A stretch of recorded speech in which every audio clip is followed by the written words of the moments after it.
Praise the Lord. सभी को प्रभु यीशु मसीह के नाम से शालोम, जय मसीह की। आज इस भोर के समय सुबह के मन्ना संदेश में आप सभी का बहुतायत से मैं स्वागत करता हूं। आज का संदेश हमें मिलता है भजन संहिता 51 उसके 14वें वचन में। भजन संहिता 51 उसके 14वें वचन में, हे परमेश्वर, हे मेरे उद्धार करता परमेश्वर, मुझे हत्या के अपराध से छुड़ा ले, तब मैं तेरे धर्म का जय जयकार करने पाऊंगा। आमीन, हालेलुया। मेरे प्रियो, परमेश्वर का दास दाऊद इस प्रार्थना में परमेश्वर से अपने उस जघन्य अपराध के लिए, उस जघन्य पाप के लिए क्षमा मांग रहा है, क्षमा मांग रहा है। वो परमेश्वर से बोल रहा है, प्रभु मुझे क्षमा कर, मुझे इस हत्या के अपराध से बचा ले। मेरे प्रियो, दाऊद बहुत ही सीरियस होकर, बहुत ही गंभीरता के साथ में परमेश्वर के सामने अंगीकार कर रहा है। वह यह नहीं कह रहा है कि मैंने किसी मनुष्य को मार दिया है, मैंने किसी मनुष्य की हत्या करी है, लेकिन दाऊद ने जो वास्तविक में जो काम किया है, उस काम को वह अपने शब्दों में बोल रहा है कि मैंने एक हत्या का अपराध किया है, मैंने एक हत्या का अपराध किया है।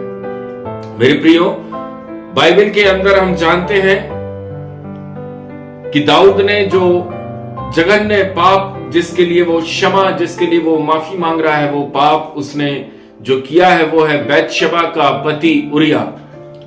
उसके मृत्यु की योजना बनाई है, उसको मुझे कैसे मारना है, इसके लिए उसने एक योजना को बनाया है। उसने हत्या नहीं करी है, उसने किसी का मर्डर नहीं किया है, उसने स्वयं अपने हाथों से किसी को मारा नहीं है, लेकिन उसने योजना बनाई और उरिया की मृत्यु दाऊद की बनाई हुई योजना के अंतर्गत ही होती है।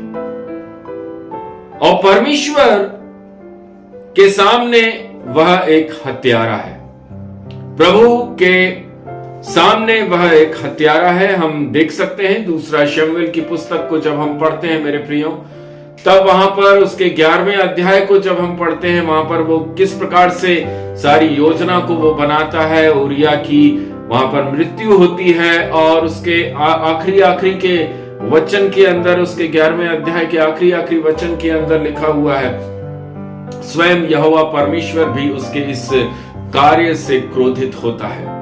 परमेश्वर के सामने वह एक हत्यारा था।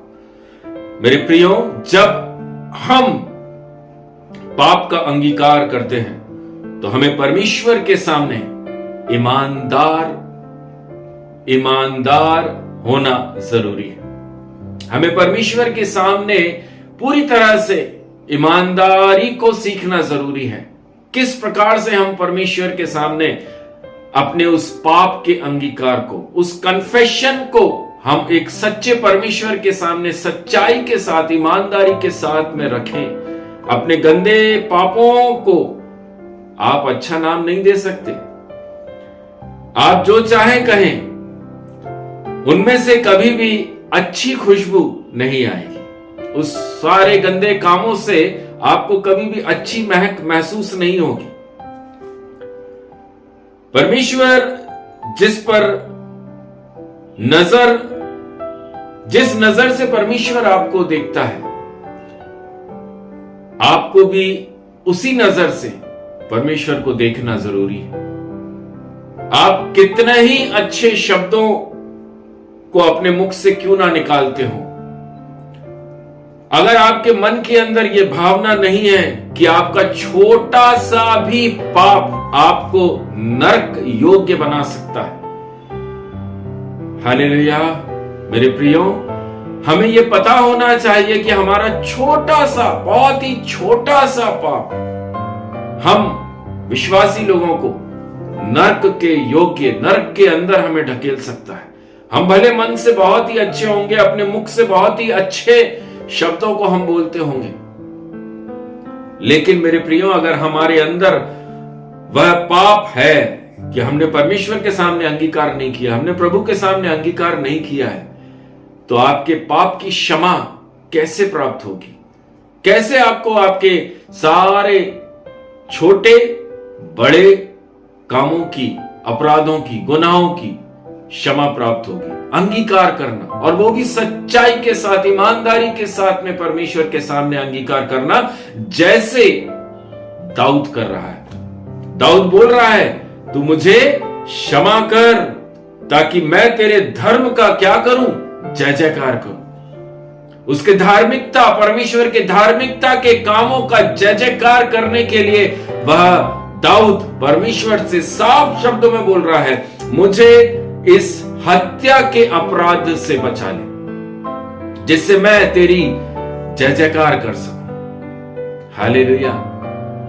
हमें अपने पाप का अंगीकार इसलिए करना है ताकि हम परमेश्वर के नाम को जय जयकार कर सके, उसके नाम को महिमा दे सके, उसके नाम को धन्यवाद दे सके। मेरे प्रियो, आज इस सुबह के छोटा मन्ना मैसेज के द्वारा, संदेश के माध्यम से प्रभु आपको आशीष करे, आपके अंदर वो अंगीकार, वो कन्फेशन, सच्चा कन्फेशन, ईमानदारी वाला कन्फेशन आपके अंदर आ सके। अनुग्रहकारी करुणा में राजा पिता परमेश्वर एक एक परिवारों को, भाई बहनों को, बच्चों को, जवानों को, सभी को आपके हाथों में सौंपते हैं राजा। आज इस वचन के माध्यम से प्रभु जी हमारे अंदर वो अंगीकार की आत्मा देना राजा, ताकि सच्चाई के साथ आपके सामने बैठकर अपने सारे गुनाह, अपराध, पापों का अंगीकार कर सके, वो कन्फेशन कर सके राजा। धन्यवाद देते हैं प्रभु, आपके हाथों में राजा सभी को सौंपते हुए प्रार्थना प्रभु यीशु मसीह के नाम से मांगते हैं,